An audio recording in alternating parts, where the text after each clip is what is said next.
प्यारे विद्यार्थियों, आज हम उपभोक्तावाद संस्कृति के भाषा अध्ययन के प्रश्नों को समझना का प्रयास करेंगे। इस पूर्व हमने इस अध्याय को समाप्त किया था और इसके अभ्यास प्रश्न व रचना और अभिव्यक्ति के प्रश्नों को समझा था। आज हम इस अध्याय के भाषा अध्ययन अर्थात व्याकरण के कुछ प्रश्नों को समझने का प्रयास करेंगे। व्याकरण हिंदी भाषा चाहे कोई भी भाषा हो, उस भाषा में व्याकरण अनिवार्य रूप से होती है। व्याकरण से ही भाषा का शुद्धिकरण होता है और व्याकरण में नए नए प्रयोग होते हैं। प्रश्न संख्या 9, जैसे कि ये वाक्य यहाँ पर लिखा हुआ है कि धीरे धीरे सब कुछ बदल रहा है। इस पूरे वाक्य के अंदर किसी भी वाक्य के अंत में क्रिया होती है। क्रिया का मतलब वह काम हो रहा है। वैसे क्रिया की भाषा हम सभी लोग जानते हैं कि जिन शब्दों के द्वारा किसी काम का करना या होना पाया जाता है उसे क्रिया कहते हैं। उसी तरीके से इस वाक्य के अंदर लिखा हुआ है कि धीरे धीरे सब कुछ बदल रहा है। इस वाक्य में क्रिया है बदलना, यानी बदल रहा है। अब वाक्य के अंदर क्रिया कैसे हो रही है, किस प्रकार संपन्न हो रही है? बदल रहा है धीरे धीरे, अर्थात बदलना हो रहा है। कैसे हो रहा है? धीरे धीरे। तो ये हो गई क्रिया की विशेषता। कहने का तात्पर्य है कि क्रिया किस तरह से संपन्न हुई है। धीरे हुई है, तेज हुई है, किस समय संपन्न हुई है, कब हुई है, ये सारी क्रिया की विशेषताएं मानी जाती है। और यही क्रिया विशेषण की परिभाषा भी है। जो शब्द क्रिया की विशेषता बताते हैं वे क्रिया विशेषण कहलाते हैं। हमें इस वाक्य में पता चलता है कि क्रिया कैसे, कब, कितनी और कहाँ हो रही है। तो जहाँ पर इस शब्द का प्रयोग होता है कि क्रिया कैसे संपन्न हुई है, कब संपन्न हुई है, कितनी संपन्न हुई है, कहाँ हुई है, वह शब्द जहाँ पर प्रयुक्त हो जाता है वह क्रिया विशेषण कहलाता है। ऊपर दिए गए उदाहरण को ध्यान में रखते हुए क्रिया विशेषण से युक्त 5 वाक्य अपने को पाठ में से छांटकर लिखने। अपन पाठ में से भी लिख सकते हैं और अपने मन से भी 5 वाक्य बनाकर लिख सकते हैं। जैसे कि इस पाठ के अंदर जो उदाहरण आए हुए मैं आपको उनको समझाने का प्रयास कर रहा हूँ।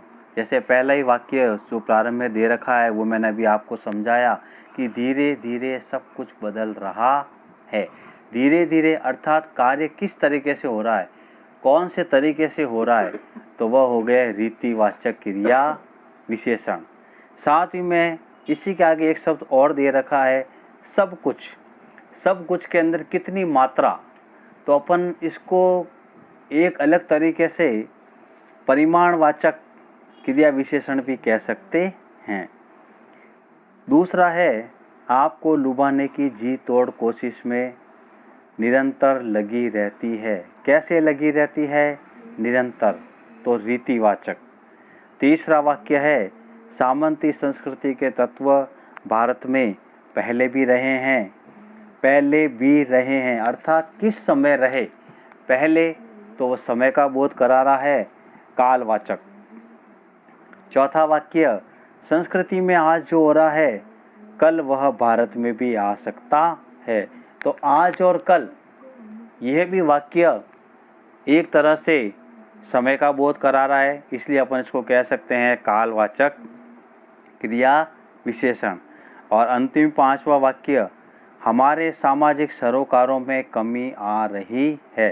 तो कमी आ रही है, आना क्रिया हो गई, कमी हो गया उसका परिणाम, उसका परिमाण, इसको अपन कह सकते हैं परिणामवाचक क्रिया विशेषण।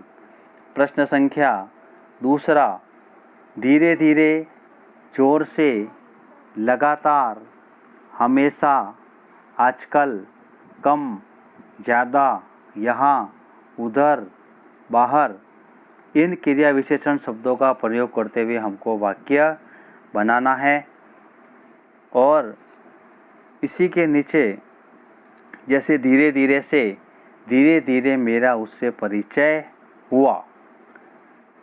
जोर से आज पानी बहुत जोर से बरसा, लगातार पानी लगातार बरस रहा है।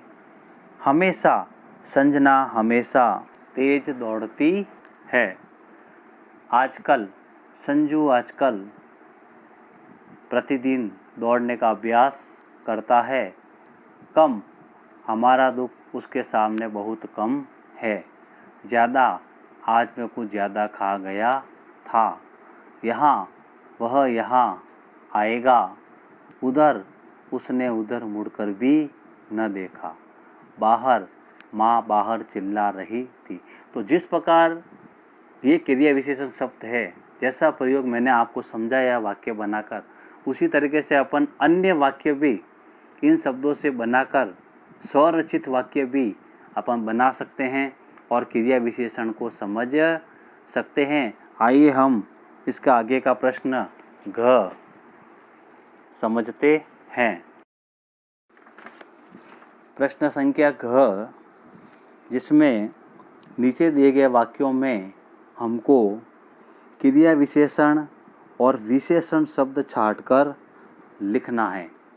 पहला वाक्य है, कल रात से निरंतर बारिश हो रही है। कल रात से निरंतर बारिश हो रही है। क्रिया हो गई होना। अब बारिश कब से हो रही है? निरंतर। तो किस तरह से हो रही है?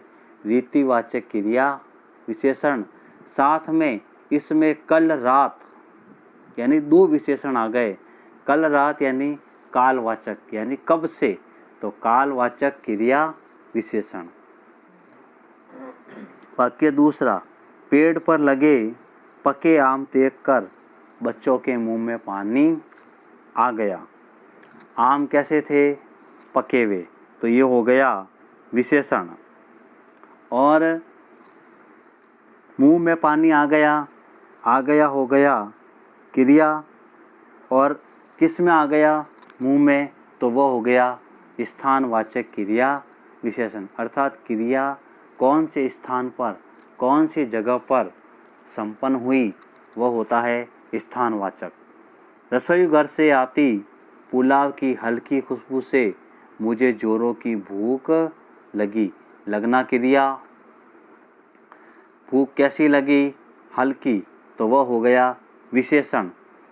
कैसे लगी? जोरों की। तो किस प्रकार से लगी? तो वह हो गया रीतिवाचक। उतना ही खाओ जितनी भूख है, यह है चौथा वाक्य। उतना ही खाओ, भूख हो गई क्रिया, और उतना और जितना दोनों एक प्रकार की मात्रा हो गई कि अधिक खाना, कम खाना। तो उतना और जितनी दोनों हो गए परिमाणवाचक क्रिया विशेषण। अंतिम वाक्य, विलासिता की वस्तुओं से आजकल बाजार भरा पड़ा है। विलासिता की वस्तुओं से आजकल, आजकल यानी समय का बोध करा रहा है, काल का बोध करा रहा है। तो कालवाचक क्रिया विशेषण। और बाजार जो कि स्थान का बोध करा रहा है कि कहाँ पर? बाजार में। तो बाजार स्थान का बोध करा रहा है, इसलिए ये हो गया स्थानवाचक क्रिया विशेषण। इस प्रकार आज हमने क्रिया विशेषण को समझा। क्रिया विशेषण के 4 भेद होते हैं। स्थानवाचक यानी क्रिया कहाँ पर संपन्न हुई है। कालवाचक अर्थात क्रिया किस समय संपन्न हुई है। परिमाणवाचक क्रिया की मात्रा कितनी है, अधिक है या कम है।